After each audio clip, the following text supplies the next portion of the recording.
कहीं भिक्षा मांगो, ओकरी यहाँ जाएगा भिक्षा मांगे, आंख से आंख मिला के देखा, देख तोरे चक्कर में साधु बन लो। लड़की लोग 75 आएंगे 75 जाएंगे, जिंदगी भर साथ वही देगा जिसे पापा खोज के लाएंगे। देखो एक चीज, लड़का हो या लड़की, एक चीज दिमाग में बैठा लो, जो आपको नहीं पसंद करता है वो कभी नहीं करेगा, चाहे मर जाइए आप। यूपीएससी में जाता है 3 पेज का निबंध लिखता है, दहेज लेना गलत है, ये है, ब्याह के बाद 1 करोड़ दहेज लेता है, नौकरियां हो जाता है 1 करोड़ दहेज लेता है वहां पे, बताइए सबसे ज्यादा वही ले लेता है। तो महिला लोग, आप लोग भी थोड़ा सा अपने आप में और प्रोग्रेस करने की जरूरत है। देखिए सबके जीवन में कठिनाई आई है, सड़क के पत्थर हर जगह रहेंगे, लेकिन याद रखिए आपका कदम वही रोकेगा जो कंकड़ पत्थर आपके अपने जूते में चला गया है। वो छोटा पत्थर ही आपको आगे नहीं बढ़ने देगा। सड़क के पत्थर कभी रास्ता नहीं रोक पाते हैं यहाँ पे। तो सबके सामने समस्याएं आएंगी यहाँ पे, लेकिन पढ़ लिख कर इतना काबिल बनिए, उस मुकाम पे जाइए कि सामने वाले की हैसियत ना हो दहेज मांगने की, और उस मुकाम पे जाइए। देखिए आप माँ बाप की प्रॉब्लम समझिए, आप समझ नहीं पाती। देखिए एक किसी के यहाँ एक गेहूं है, गेहूं, और किसी के पास कोई फल रखा हुआ है, 2 व्यापारी हैं, एक गेहूं रखा है एक फल रखा है। फल वाले को टेंशन होता है कि एक लेट हो जाएगा तो मेरा वैल्यू खत्म हो जाएगा, मेरा वैल्यू खत्म हो जाएगा, और गेहूं वाले को है 1 महीना बाद ही जाएगा। तो समाज ना 2 तरह से देखता है पुरुषों को, कहता है बूढ़े हो जाएगा तो क्या दिक्कत है, एक 3500 साल पे बियाह हो तो नहीं समझे। और आप लोग को सोचता है कि 20-22 हुई उसको बोझ समझने लगता है। तो माँ बाप को बात देखिए, माँ बाप भी समाज से लड़ते हैं। एक बार घर जाइएगा तो अगर आपके माँ बाप पटना भेजे हैं पढ़ने ना, तो पिताजी से कभी अकेले में बैठ के कहिएगा, पिताजी से आंख में आंख मिला के, कि पिताजी भरोसा कीजिए, आप हमें पढ़ने भेजे हैं ना, कभी आपका सर नीचे नहीं होने देंगे। समाज जो भी कहता है सुन लीजिए, लेकिन अपनी बेटी पे भरोसा रखिए, आपका सर झुकने नहीं देंगे। एक समय आएगा जब लौटेंगे तो कामयाब होकर लौटेंगे, चौराहे पे आपका इज्जत बढ़ाएंगे वहाँ पे। आप लड़की लोग कभी उस पिता के दिल को कभी छू के देखो ना, वो आपको पढ़ाना चाहते हैं, आपको बुलंदी पे चढ़ने से कभी नहीं रोक सकते। लेकिन समाज में ये 2-4 ऐसे गलत काम हुए हैं ना, जिसको देख के हर माँ बाप अपनी बच्चियों को पढ़ाने से डराता है। देखिए समाज में सारे लोग चोर नहीं है, 1% चोर है, 100% घर में ताला बंद होता है कि नहीं? क्या समाज में सारे लोग चोर है? क्या हम एक दिन दरवाजा नहीं बंद करेंगे तो चोरी हो जाएगा? नहीं होगा। लेकिन डर है कि नहीं यहाँ पे? तो कभी भी बाबू एक ऐसा गलती कभी मत कीजिएगा कि आपकी एक गलती से हजारों लड़कियों को माँ बाप पढ़ाने से रोके। कभी कभी ना आपको त्याग करना पड़ता है, और जितनी बुलंदी पे जाइएगा ना उतना बड़ा त्याग करना पड़ेगा, जितनी बुलंदी पे जाइएगा वहां पर। तो ये सब चीज थोड़ा ध्यान दीजिएगा। अब पढ़े लिखने पे कभी घमंड नहीं कीजिएगा। कई बार हम देखते हैं कोई लोग कहेंगे हम पढ़े लिखे हैं, मैं पढ़ी लिखी हूं, एहसान कर दिए। केकरा के लिए पढ़े भैया? दूसरे को दे देंगे, आप अपने लिए पढ़े यहाँ पे। तो पढ़ने लिखने का अर्थ ऊंचाई पे जाने का मतलब होता है त्याग करना, करुणा का भाव आना। आप देखिएगा जितने बड़े भगवान लोगों को देखिएगा बड़ा प्रेम से बतियाएंगे। कृष्ण भगवान को देखिएगा ना, जाए थे कौरव सबको समझाना, वही ठल रहता था यहाँ पे, ये कर देंगे वो कर देंगे ये कर देंगे, आया शांत हो गया, खत्म की हो गया कि नहीं हो गया? तो अगर आप ऐठ रहे हैं ना बहुत, तो आप समझिएगा किस कैटेगरी वाले हैं आप। कभी कोई आएगा अपना सुदर्शन लेके शांत कर देंगे यहाँ पे।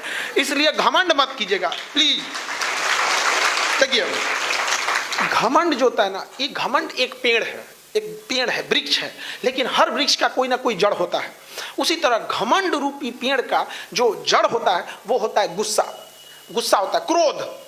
जब तक क्रोधित ना होंगे तब तक घमंड वाली भाषा ही नहीं निकलेगी। आराम से कहेंगे क्या, आओ तुम्हें औकात दिखाते हैं, नहीं कहेंगे, पहले गुस्सियाएंगे कि हमरा ऐसे बोला रे, ऐसे बोला, पहले गुस्सियाएंगे। अब वो लगा दिए आप जड़, अब उस पे घमंड रूपी पेड़ निकलेगा।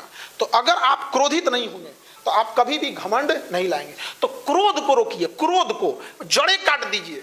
क्रोध नहीं होगा तो घमंड नहीं होगा। अहंकार, रावण अहंकार त्याग रहा था। अरे भैया पेड़वा कई घड़ी काटोगे फिर जड़ रहेगा निकले, ओकरा गुस्से ज्यादा आता था, ओकरा गुस्सा ज्यादा था, लड़ गया हनुमान जी से।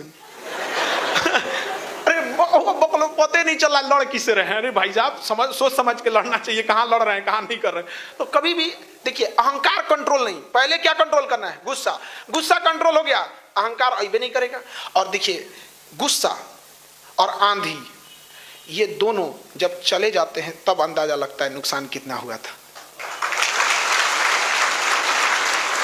उसके बाद सिर्फ समेटना बाकी रहता। अब समेटा हो गई काम, अब उसके बाद पछताएंगे, अरे यार ऐसा नहीं बोलना चाहिए। तो अब क्या कीजिएगा? एक बार आपके मुंह से निकल गया उस तरह की वाणी, तो अब आप कुछ नहीं कर सकते हैं। यहाँ पे समझ आया कि नहीं आ गया आप पे? और जीवन में कई बार आप लोगों से भी गलती हो जाती है, कभी किसी से उदंड बात कर दिए, कभी कुछ हो गई, तो ठोकर खाने से सीख लिया कीजिए और कोशिश कीजिए कि दूसरों के ठोकर से भी कुछ सीखे, वरना अपने ठोकर खाते खाते सीखेंगे तो ये जन्म तो ठोकरे खाने में खत्म हो जाएगा। तो सीखेंगे कब यहाँ पे? तो जो बड़े बुजुर्ग आपसे जो बड़े लोग हैं, ये लोग अनुभवी हैं, इन्होंने समाज के उस रूप को देखा है जिसे आप नहीं देखे हैं। समझ आ गई नहीं क्या? तो ठोकर खाना कोई गलत बात नहीं है, लेकिन उससे नहीं सीखना गलत बात है। और ठोकर खाने में क्या बुराई है? जहर थोड़े कि मर जाएंगे।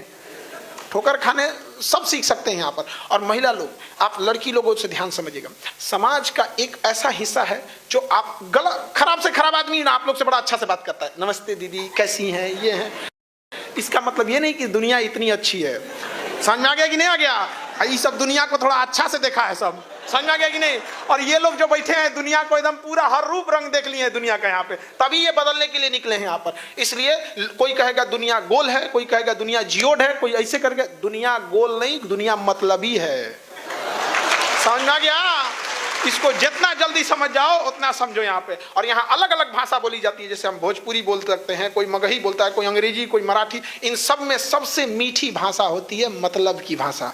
जब मतलब होगा इतना मीठा बोलेगा, चाहे जिस भाषा में बोले। समझ आ गया कि नहीं आ गया? तो दुनिया को, लड़की लोग उस रूप को भी देखिएगा जो आपको नहीं दिखाया जा रहा है। इसलिए कोई प्रेम से बोले तो याद रखिएगा, हर जरूरी नहीं कि हर प्रेम से बोलने वाला व्यक्ति ही निस्वार्थ भाव से जुड़ा हो। कई बार प्रेम रूपी भाषा के नीचे मतलब की नदियां बहती हैं।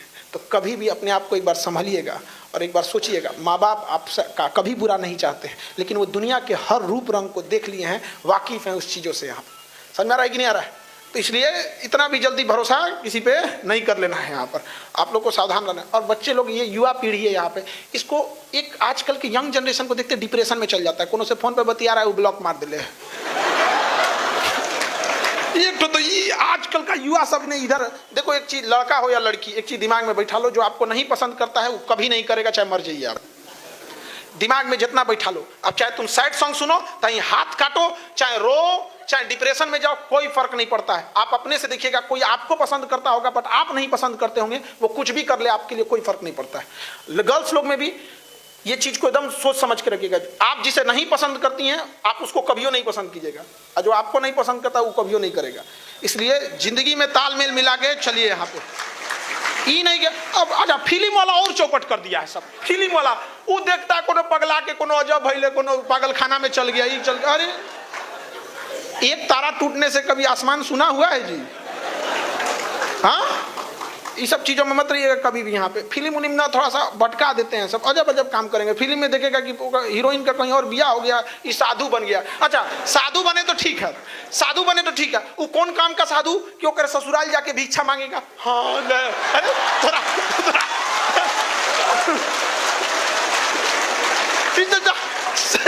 साधु बनो तो जाओ कहीं भिक्षा मांगो, ओकरी यहाँ जाएगा भिक्षा मांगे, आंख से आंख मिला के देखा, देख तोरे चक्कर में साधु बन लो, क्या फायदा भाई? तो युवा पीढ़ी ये सब लाल पीला हरा से बचिए। बाज की तरह उड़ान भरना है तो तितलियों का साथ छोड़ दो। समझ में आ गया कि ना है? लड़की लोग 75 आएंगे 75 जाएंगे, जिंदगी भर साथ वही देगा जिसे पापा खोज के लाएंगे।